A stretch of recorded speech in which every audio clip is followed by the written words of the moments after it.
Good morning, everybody. According to the official timekeeping system of the United States of America, my Verizon cell phone is exactly 10 o'clock Eastern, 9 o'clock Central, and earlier for other people.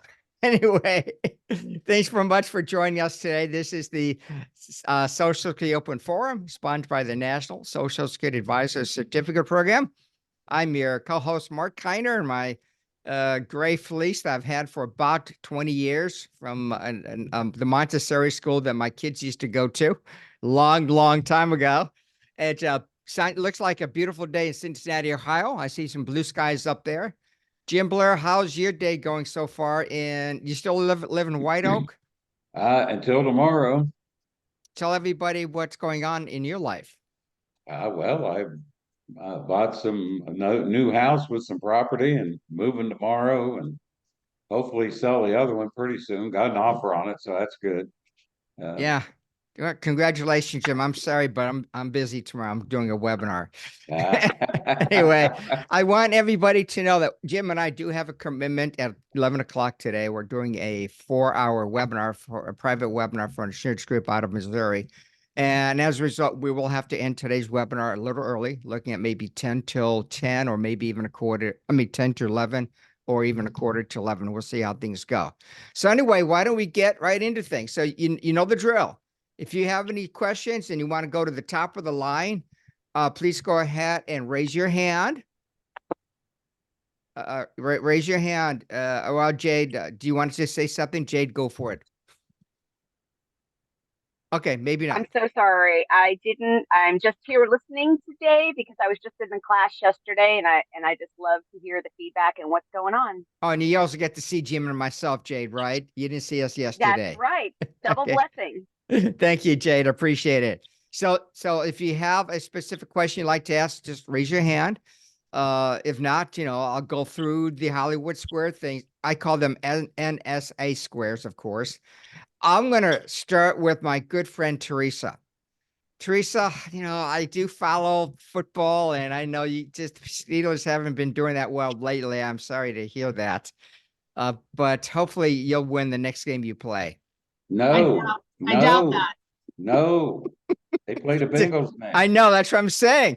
No. Help the Browns. I would consider that for you guys an easy win. Well, good. Don't say that because things can happen in football. Any team can win any given Trust Sunday. me. Now the players don't even want to play. So okay. I think it's going to be a cleaning house kind of year. Okay. But I have nothing. I'm just listening today so we can move along for anybody who has more important things. Thanks, Teresa. I appreciate it. Let's go to Dan. Hi, Dan. You're the first time you've attended. Any questions on your part? So it's not so much well, it is a question, I guess. So I have a colleague who's been doing the Medicare Advantage plans, as many people do. So he wanted me to come and meet with some of his clients, either, I guess, in small groups and talk about Social Security. Mm-hmm. So these people are all, at least 65, right, to have signed up. So I'm just kind of what the thoughts would be to, in a group of that age who, most very likely have already made their determination if they're claiming or not. I mean, how I would approach these people as well, Dan, don't assume they've made a decision. Some have, no doubt, but approach it this way. Make sure everybody understands the term situational Social Security. Every one of this advisor's clients would be in a different and unique situation related to the Social Security benefits.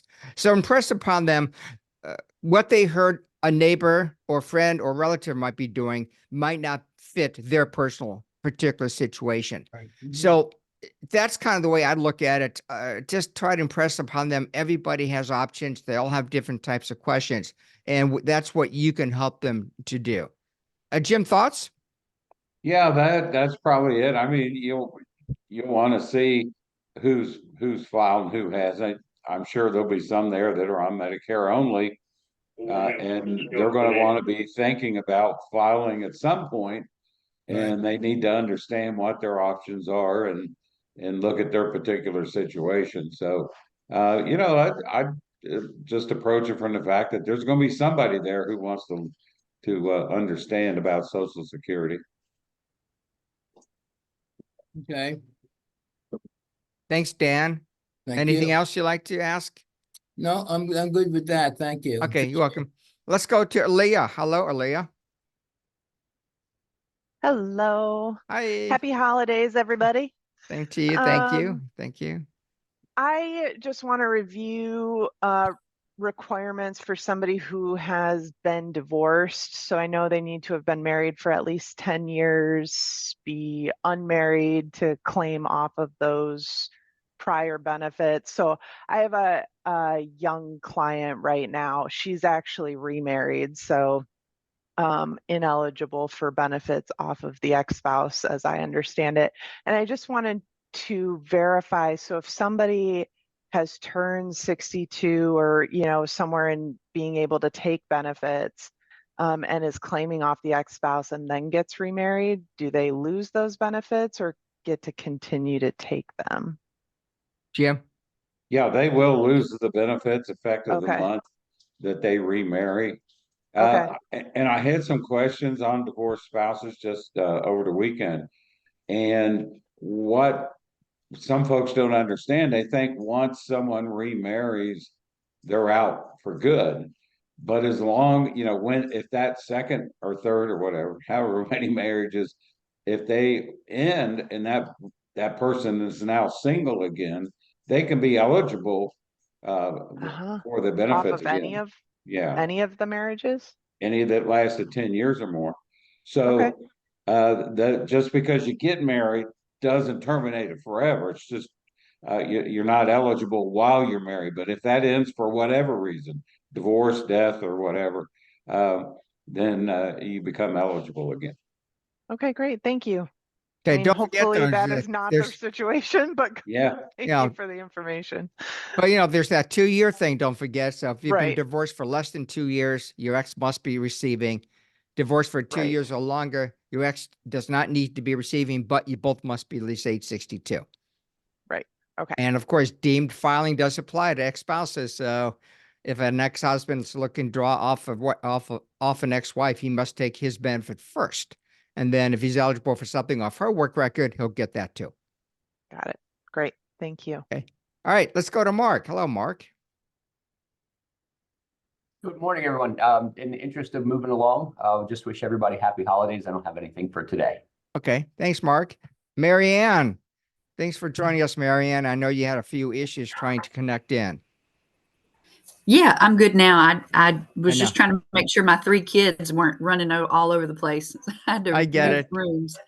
I don't have any questions, but I did want to add on to Dan's question. I've actually done a couple of educational sessions about Social Security for that age group before, and something that they like to hear about is updates on taxes and maxes. So how your Social Security is being taxed, that's a question I get all the time. And it's a confusing one. And then max is like, what's, the max that Social Security is taxed, 160,000, that because that changes. Oh, There's always that. changes Yeah, to the that. FICA They wage like to cap. know. Yeah. Mhm. And then changes in laws Mhm. and then, the riots in Paris were because they changed the Social Security age a year different, when they could start drawing it. And you can explain how changes to us would normally affect my generation and not their generation, and how it would affect our generation so that they don't stress out. So they're not stressed. Like maybe my generation couldn't start, Social Security until 63, where theirs is not going to probably change. They like to hear updates. That usually gets them excited to talk about it and icebreakers, but I don't have any questions. That's all I had. Thank you. Thanks, Marianne. As a matter of fact, tomorrow's a really important day for me. Does anybody know why? Believe me, it's not my birthday. You're going to help me move? No, Jim. Teresa, why is it important to me? You're getting your Social Security payment. That's right. The 3rd Wednesday of December is tomorrow. So I'm going to wake up and see how much money I have left so I can do some stuff with it. Thanks, Teresa. All right, let's go to Lisa. Hello, Lisa. Good morning. So over the last week, I had an interesting case, which I had to reach out to Jim to. we had a client that we have projected over years of what their estimated income would be off of Social Security, and it factored in because they had worked in education where some of it is taxed and therefore wouldn't potentially have a reduction in what their benefit is. So they had reached out to claim. This is I work as a team, so someone and I do the Social Security stuff on top of my normal stuff. But one of the clients then with one of my colleagues had been contacted. And so then we were just following back up on it because the individual at Social Security told them that they had too much in their pension and they got zero benefit. It's like, no.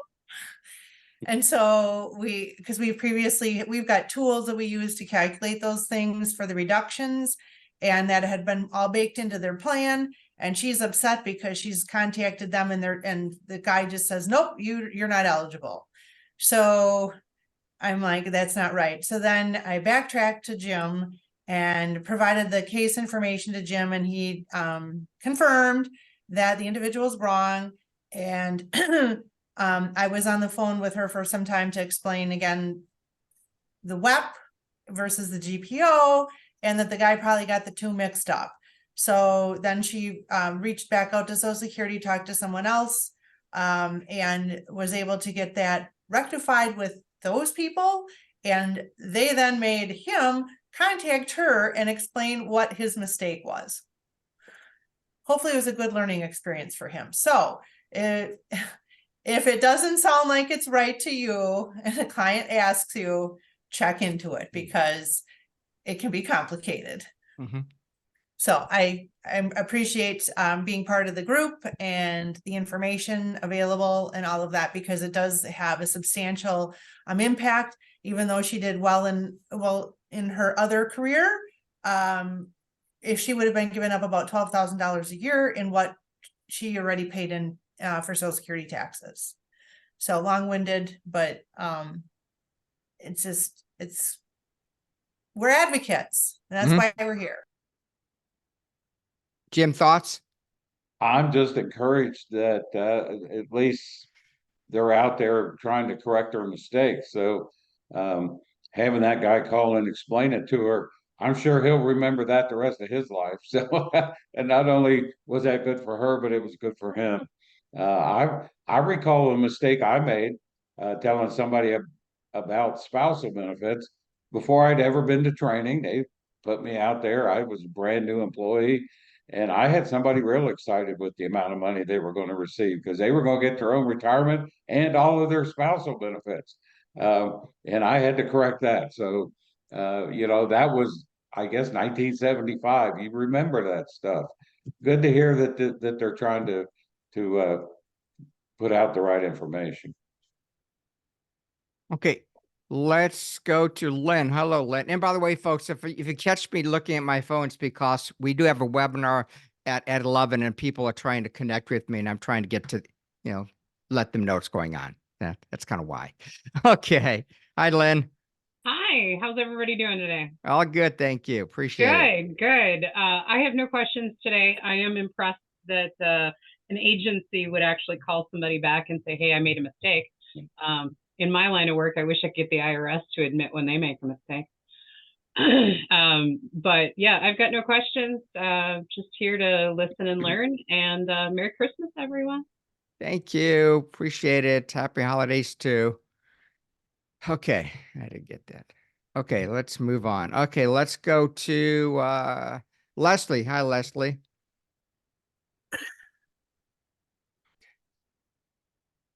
Okay. Hi, no questions today. Okay, thanks, Leslie. Hi, David. Good morning. Just kind of a reminder on a widow, well, actually it's a widower. His wife died at 63, 64. And I know one would get the higher of, he would get the higher of, but if he's not taking, can't he take a benefit for her, from her, take her benefit and then switch to his later? He's not already receiving his. I don't think so. He just stopped working recent. Okay, so yeah, if he's not already receiving his own, he could take the widower benefit and save his own till full retirement age or even age 70. But now, isn't it, I thought he could also switch back if he was taking his, he could switch to hers and then switch back to his later. No, they won't let you do that. If he'd been drawing less than a year, he could withdraw his application. But if he's receiving on his own, if hers is more, he could file and get the additional amount, but he would be pretty much stuck with his own benefit. So even if he's not taking his and hers is less, he could still take hers and allow his to tick up. Is that Yes. correct? Yes, that's correct. And he would be taking it at whatever age she was eligible for, in her case, 63 or 64. Well, it's I based think- on his age. Oh, he'd be, How say it old is again? he? He's a year older, so he's Oh. 65. He just turned, I think he just turned 65. Okay, Well, so about it would be based off of 100% of her benefit reduced for his age, not her age. Okay, and he could take that and then switch to his at age 70. Yeah, absolutely. Okay, thank you.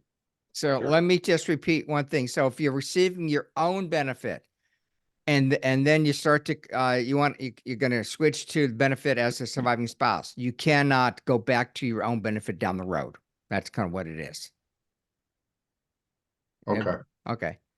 All right. Okay. I'm going to get to Lisa and Leah a little later, but David Messino probably thought I was talking about him when I said, David, you're up. So I want to go to David Messino now. You're on. There you go. Unmute. Okay, good morning. Yes, I did think I was on. I know. when you had I called me earlier. assumed. Not a problem. It's been a couple of months. I wanted to just touch base and find out all the updates for 2024 and wish everybody on the call a happy and good luck in 2024. But other than that, no questions. Okay. We'll get to updates as we go along then. Okay. Of course, the biggest update is the restricted application has kind of gone by the wayside. Anybody still, if you're turning 70 this month, you can still file the restricted app. You can go back 6 months and collect off your spouse. Then once all that comes through, then you go ahead and switch to benefits off your own work record effective in December. But we'll talk more about some changes down the road. Okay, let's go to Lisa. Hi, Lisa. Is there more than one Lisa? Because they already went. I said, Lisa. All right, that's me. All right, I have a question and a story. I'll start with my question. Can we go over withdrawing the application? I have a client who filed in February and wants to know about the exact process of what he would do. I wanted to review paying back versus not paying back. Well, there's a little bit of new information about that I ran into anyway, so I'm glad you brought it up. If he started his benefits in February, if that was his first month of eligibility, he has until the end of February of 2024 to withdraw. To do that, he completes a form SSA 521. Pretty much it's just his name, address, claim number, and why he wants to withdraw. It doesn't need to be anything specific. And he needs to get that into Social Security before the end of, in our example, February. They will then review what they've paid him and send him notice and say, you have to pay this amount of money back. This will include all the benefits he received, any money withheld for taxes, and any money withheld for Medicare. We used to say he had to pay it back all at once. But I did run into a case where you can pay it back in installments. It's an arrangement he would make with the local office, so it would be between him and the local office. I couldn't find anything that gave a specific time frame. I'm sure it's not the regular 36 months they'll give you on an overpayment, but you don't have to pay it back all in one check. You can make arrangements to pay it back over time. Okay, does he have to pay it back? Yeah, if he would to have the withdrawal approved, you have to pay all the money back, and they won't officially approve it until it's all paid back. Well, what's the option where you can like stop your benefit and then restart it later? That's claimants, or that's not claimant suspend, that's suspend, voluntary suspension of benefits. Now, you can't do that until full retirement age, but at full retirement age, you can call Social Security and say, suspend my benefits. They won't suspend any back benefits, but so if you called today, they would suspend benefits effective January. And then whenever you want them to start again, you can call them up and say, start my benefits. They'll start with the following month. Or if you make it all the way to 70, then they kick in again at age 70. Once you reach age 70, you don't have that option. Okay. Thank you. And then my Oh, quick, but also, let me say, if you're during that suspension period, anybody collecting off you, their benefits will be suspended also. Just remember that. Okay, next question, Elisa. I just wanted to tell you a story. I had one of my junior people call Social Security yesterday with one of our clients. And I prefaced it with like, we want to make sure that you know what you want because Social Security might not always understand. And so he went in and said, you know, we just want to check that the client's ex-husband's benefit 50% wouldn't be more than her own. They told our client that her own benefit would be, say, $2,500. And my guy said, I'm looking at her statement from 1 year ago. It's only $1,400. And the Social Security agent said, well, with COLA and whatever, like it's now $2,500. That's a heck of a COLA. Exactly. And so he just kept questioning with a couple different things. And she got fresh with him and was like, sir, I've been doing this for 35 years. Like, stop questioning me, blah, blah, blah. And so then at the end of the call, he said, I want her to have taxes withheld, whatever. So she's going through the process. And she said, oh my God, I am so sorry. I've been telling you your ex's full benefit amount, not 50%. I'm That's so what I sorry. was wondering. Yeah. Yeah. So again, like so many mistakes over there. And I have another client who we had talked about, she's retiring and she's getting a vacation peg out. And I had asked if that would count towards her amount she's allowed to receive in her first year of full retirement. And they're telling her that it will be. And I told her it won't be. And I sent her some backup to that effect. But I just want to reiterate that you guys need to do your own diligence because the people on the phone don't necessarily know.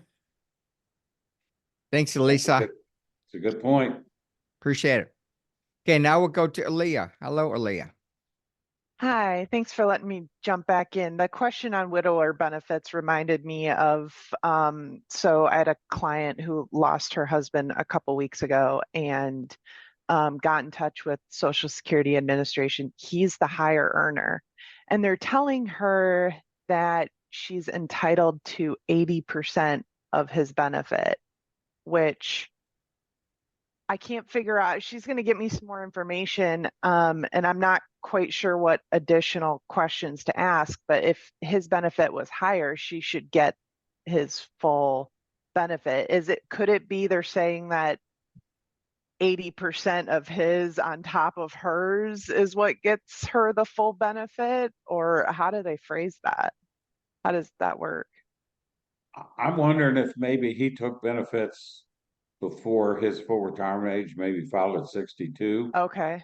And if that's the case, pretty much the most she would receive is 82.5% of his PIA. Okay. So what she's eligible for is what he was receiving, or 82.5% of the PIA, whichever's higher. So that's at her full retirement age. Now, if she's under full retirement age too, she's then over. She's in her 70s. Oh, okay. So that's not an issue. So, Right. And that might be the reason what they're talking about. Okay. Okay, great. Thank you. So in that case, maybe Social Security was correct in that case. Hey, Rob Ray, you're up. How you doing? I'm just listening today, learning. Appreciate these forums. Thank you. Okay, thank you. I'm going to mute you, Rob. Is that okay? All right, let's go to Vicky. Hello, Vicky. Hi, how are you? Good, thanks. Nice to see you. Nice to be here, thanks. I have a couple clients who have special needs children. They've been special needs children since very young age, and now these children are in their 20s. And the parents are asking, pretty soon it's time for them to turn on their own Social Security benefit, and then their child will be a DAC. And so the question that the first couple had was, the husband is a higher earner. The mom is planning on retiring sooner. And she asks if she turns on her Social Security benefit and the daughter can benefit from that. And then when her husband turns on his benefit, can it switch over to the higher benefit? Or if once she turns on, once the child becomes, I guess the terminology is DAC, using the lower benefit, there's that child locked into the lower earners, Social Security benefit. No, they're not locked in. DAC stands for Disabled Adult Child. Right.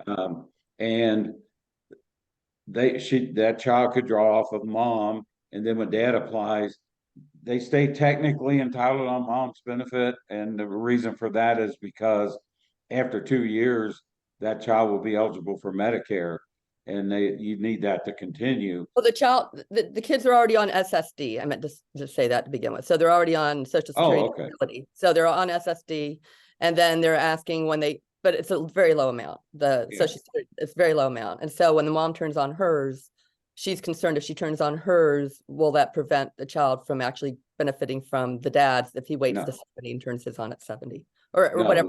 Yeah. Right. What they'll do is that they'll move they'll stay technically entitled on mom, but the payment will stop, and they'll move over to dad's record and draw the higher amount.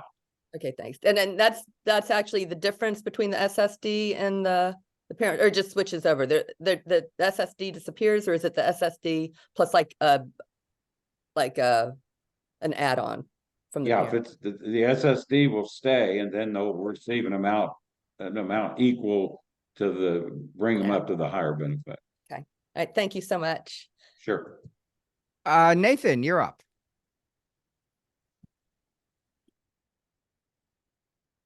Nathan, are you there? Can't hear you, buddy.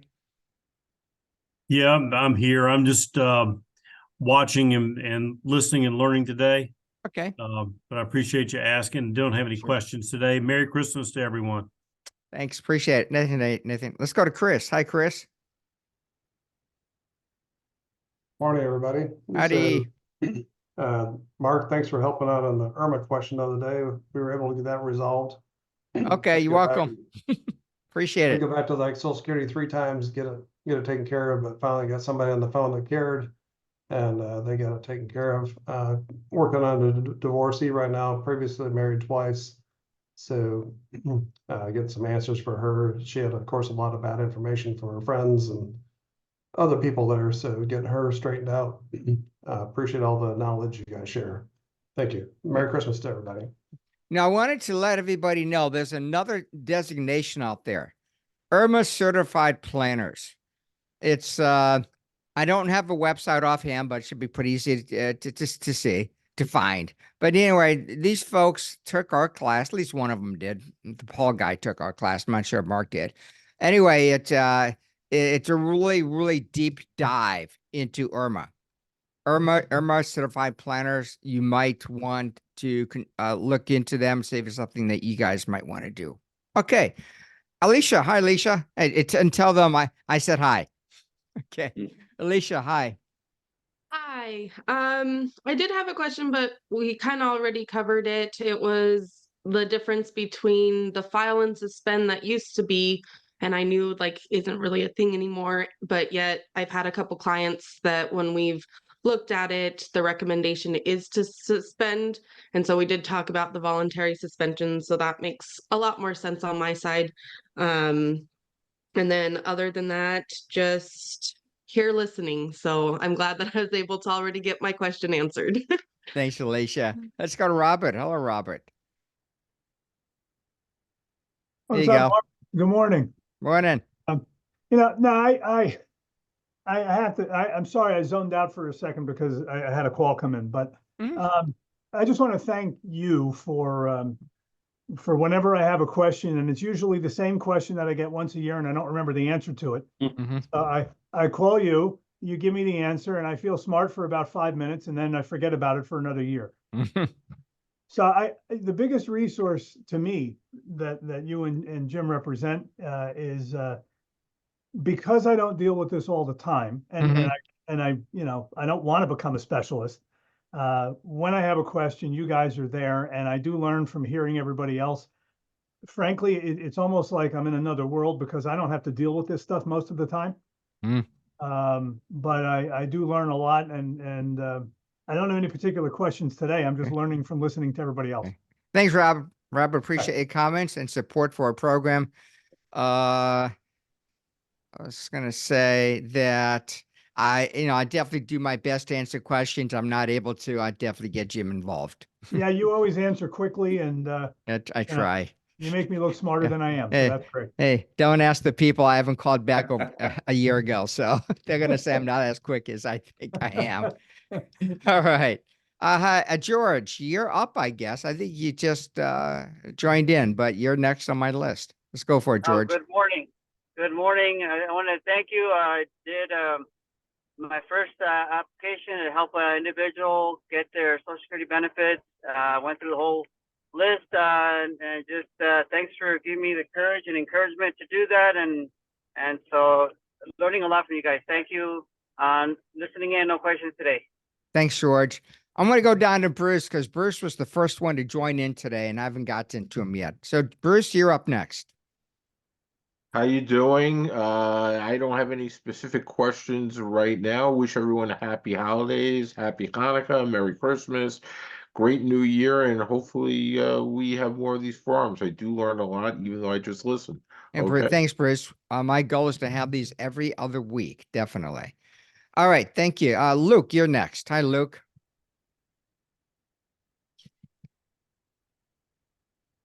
All right, I'm going to go to Kate. Kate, I don't think I've Hey, Mark, can you hear me okay? Oh, sorry, Kate. Yeah, Luke, I can hear you. Oh, okay. Sorry. We're in the midst of a office remodel now, so it's a little bit chaos over here. So just making sure that nothing was too loud over the speakers. Nothing in particular for me at this time, nothing off the top of my head. Okay, thanks, Luke. Appreciate it. Now we'll go to Kate. Hi, Kate. How's it going? Well, we're good. Thanks. Appreciate you being here. Yeah, great class yesterday. I felt like I was drinking from a fire hose, but I hear that, Jim, and I hear that all the time. And I just tell folks there's a lot we want to tell them and to educate them. And it is a lot for one day. I agree with you. for sure. So I'm going to have a bunch of questions, but right now I just there was one thing on my mind. I know you mentioned when you're a widower and say you're getting widower benefits, you can remarry at 60, I believe. Is that correct? Okay. Yeah. And remarry after attaining age 60. And you can continue your widow or widower benefit, or you can begin them down the road. But at age 60 is the key, Kate. Okay. All right. That was it for now. Thank you. I'll have more, I promise. Okay, we're ready. I wanted to remind everybody also that the 2024 NUCO book is out, 2024 Social Security Medicare Effects Guide. You can purchase it at a discount of 35% and bringing the cost down to, I think, don't quote me, I think $188. And if you purchase the book and you send me the purchased order, you will save the shipping and handling. If you send it directly to NUCO, they'll charge you for that. Okay, we will go to Stevio's phone. Okay, we will go to Caroline. Steve, you're here. Go for it, Steve. Hey, sorry about that. I'm just listening. But I do have a question. Merry Christmas to everybody. What would be your thoughts on any legislative proposals that are most likely to get through to alter Social Security payouts or, the Social Security system in general? I know there's, income limits being discussed or anything like that you could comment on. Well, we know that's something be done over time. Early 2030s, this trust fund of $2.8 trillion will be gone.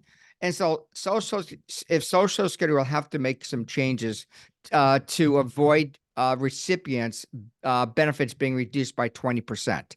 So there's only two ways to make the system solvent, more solvent. That would be to increase taxes and to reduce benefits.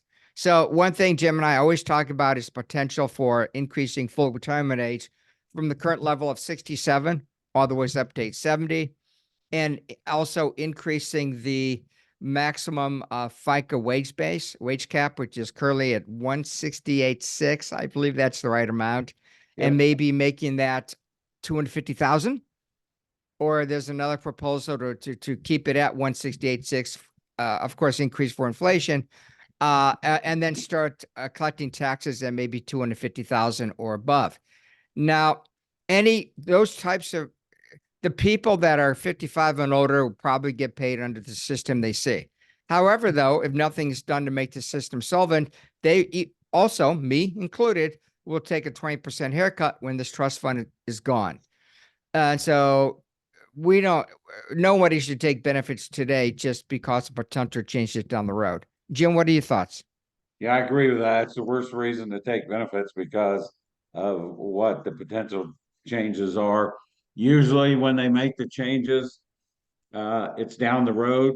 When they moved it from 65 to 67, that was in 83, and the process didn't start moving until 92. So a lot of people were grandfathered in. I expect it would be something similar to that. They may do some means testing for the higher earners, and a couple of ways they're looking at it. Yes, you may pay the Social Security tax on a higher wage, but they may not include that higher portion in the computation of the benefit, or just put a cap on the AMI, the average index monthly earnings. So that affects the higher earners, not the lower earners. Wouldn't be surprised to see that. Definitely, I would be surprised if they didn't raise the full retirement age to 70. And those are a couple of things I think we'll definitely see. Okay, I forgot where we were. Did I do Caroline yet? No, I'm here. Okay. Anything you'd like to say? Hello, everyone. I'm just learning and listening, and I want to thank you for getting back with me with the questions that I had. Everybody have a Merry Christmas and a Happy New Year. Thanks, Caroline. Appreciate it. Let's go to Andrew. I think you're next on my list, Andrew. Hi, good morning. No questions today. Just wanted to listen in, see if pick up anything. Okay, Bianca, you're next. Good morning. I am just here to listen and learn. And I guess one of my biggest takeaways from this morning's meeting is everyone that works at Social Security should be required to take your course. Jim and I talk about that all the time, Bianca. We really do, but it's not going to happen. Well, if it did, we'd be really happy. At one time, somebody came to one of our webinars, I'm going to say 8 years ago. And she was doing a report sponsored and paid for by SSA about how people get educated about Social Security. Remember that, Jim? Yeah. Yeah. I thought she came to our class in Chicago, but I could be wrong. Yeah, she might have. Yeah. And we were hoping that she might be she might be able to give us an introduction, but she wasn't. No, nothing really happened. But Bianca, we appreciate your comments there. Definitely. Okay, we will go to Allison. I think you're next. Hi, I'm just taking it all in today. No questions today. Thank you, everyone, and wishing everybody happy holidays. Thanks, Allison. Appreciate it. Karen, you're next. You might be the last one. Well, I'm just listening. This is the first time I've had a chance to get on. And I don't use this very often because I do insurance, but it has come in so helpful. And I so appreciate you and Jim answering questions because I just forget everything. And I'll be coming to one of your classes next year because I've got to recertify already. Very good. So anyway, that's it. Merry Christmas, everyone. Thanks. I'm glad I got to listen. So next year we have classes in Cleveland in April, as a matter of fact, let me go to my website, folks, because I really don't remember all of our classes, but let me show you. Oh, by the way, before I do that, I want to remind you that we've uploaded our 2024 on-demand videos. So if you're listening to the 2023 on-demand videos, those are no longer available to you. So go. Here we go. You can all see my website. Okay, so here are the classes. Cleveland, April 30th, Chicago, June 27th, Kansas City, August 29th, and Cincinnati, September 6th. So returning advisors can attend any of our upcoming classes for just $450. Use the discount code returning, and that would reduce the cost. Also, just to remind you, we do have another holiday special webinar coming up December 28th/29, where new advisors can attend at a 40% discount, bring in the tuition down to $477. So if any of your colleagues you think might want to attend, just have them go to our website. That'd be great. So Jim, let's talk about some changes in terms of what's happening next year.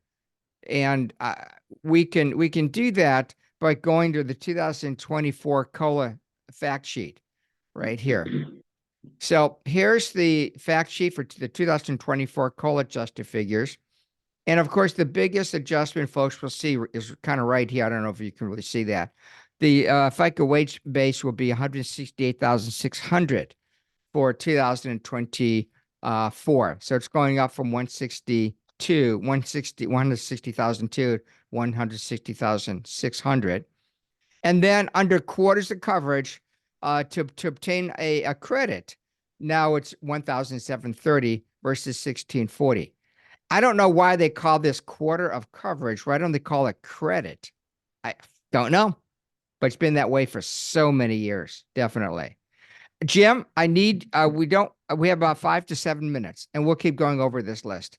Jim, I'll pick two numbers between, here we go. I got to stop sharing. Between 1 and 29. 4 and 18. Okay, so I don't have to count as much this time. I gave you a break this time. Okay, Len, you are one winner. Send me an email, and I will get that $50 gift card going for you. That's M. Kiner, Kiner, at mypremierplan.com. If I don't get an email, I'll probably forget.